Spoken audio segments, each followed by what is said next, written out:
নমস্কার। আমি আবার আজ আপনাদের সামনে উপস্থিত হয়েছি কথামৃতের অমৃত কথার আরো একটি বিষয় নিয়ে। আশা করি আপনারা আমার কথাগুলি একটু মন দিয়ে শুনবেন।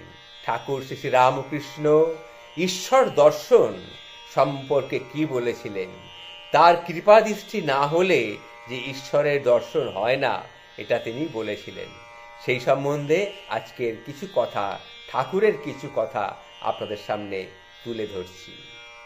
বিজয়কৃষ্ণ গোস্বামী ঠাকুরকে জিজ্ঞাসা করেছিলেন, আচ্ছা ঠাকুর, ঈশ্বর দর্শন কেমন করে হয়? তখন ঠাকুর শ্রী রামকৃষ্ণ পরমহংসদেব বলেছিলেন, দেখো গা, চিত্ত শুদ্ধি না হলে ঈশ্বর দর্শন হয়নি গা, ঈশ্বর দর্শন হয়নি। কামিনী কাঞ্চনে মন মলিন হয়ে আছে, মনে ময়লা পড়ে আছে। ছুঁচ কাদা দিয়ে ঢাকলে সেই ছুঁচ কিন্তু চুম্বক টানেনি। কাদা ধুয়ে ফেললে তবেই তাকে কিন্তু চুম্বকে টানে। মনের ময়লা তেমনি চোখের জলে যদি ধুয়ে ফেলতে পারো, তবেই তোমার ঈশ্বরের প্রতি টান আসবে।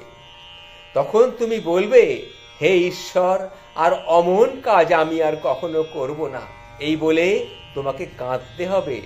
তবে তোমার সেই কান্না দিয়ে তোমার মনের ময়লাটা ধুয়ে যাবে।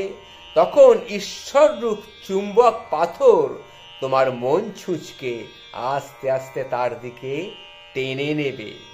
তখনই তোমার সমাধি হবে, তখনই তোমার ঈশ্বর দর্শন হবে।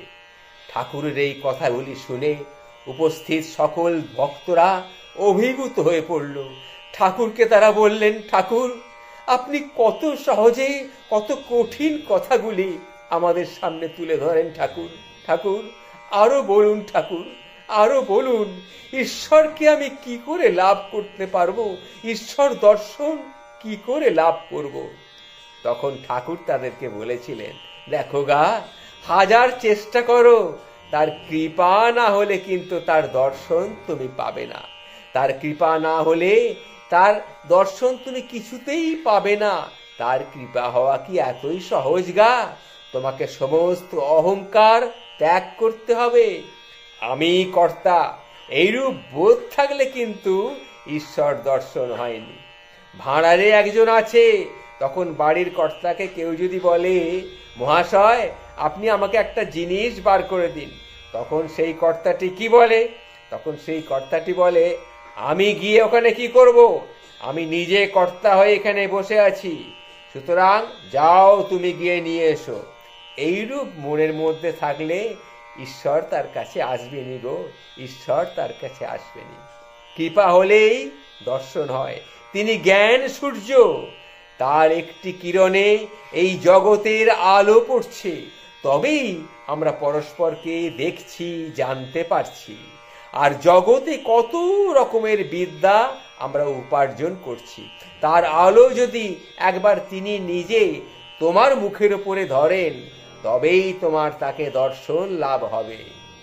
সার্জেন্ট সাহেব রাতের অন্ধকারে লণ্ঠন নিয়ে বেরিয়েছে, তার মুখ কিন্তু কেউ দেখতে পাচ্ছে না, কিন্তু ওই আলোতে সকলের মুখ দেখা যায়।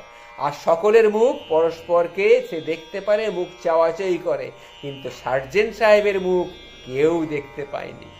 যদি কেউ সার্জেন্টকে দেখতে চায়, তাহলে তাকে প্রার্থনা করতে হয়, বলতে হয়, সাহেব, কৃপা করে আলোটি একবার নিজের মুখের উপরের দিকে ফিরাও সাহেব, তোমাকে একবার দেখি। ঈশ্বরকে প্রার্থনা করতে হয় ঠিক এইভাবে। ঠাকুর কৃপা করে জ্ঞানের আলো তোমার নিজের উপরে একবার যদি ধরেন, তখন তুমি ঈশ্বরের দর্শন লাভ করবে।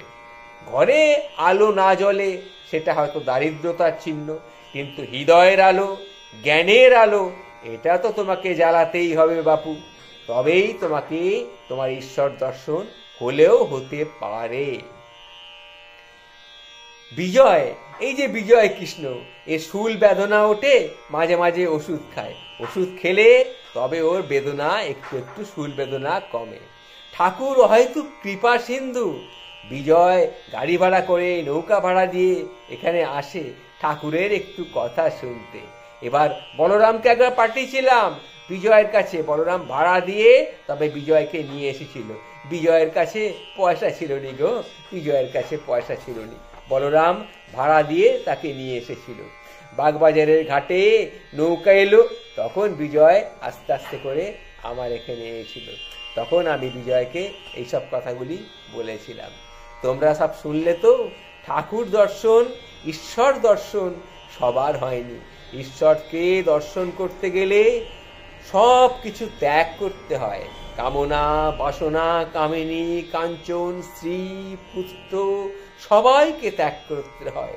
এরা হলো গিয়ে তোমার সবাই পর।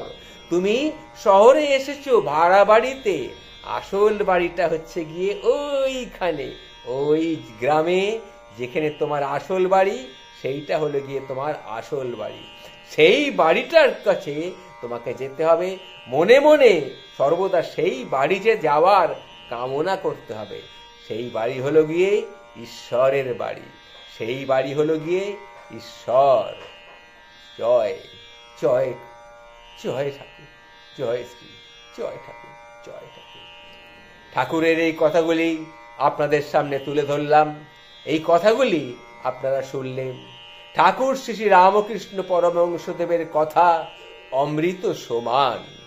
আমি বলে ধন্য, আপনারা শুনে ধন্য। আপনাদের মস্তকে ঠাকুরের কৃপা অবিরাম ধারায় ঝরে পড়ুক, এই কামনাই করেই আমি আমার আজকের কথা শেষ করলাম। নমস্কার।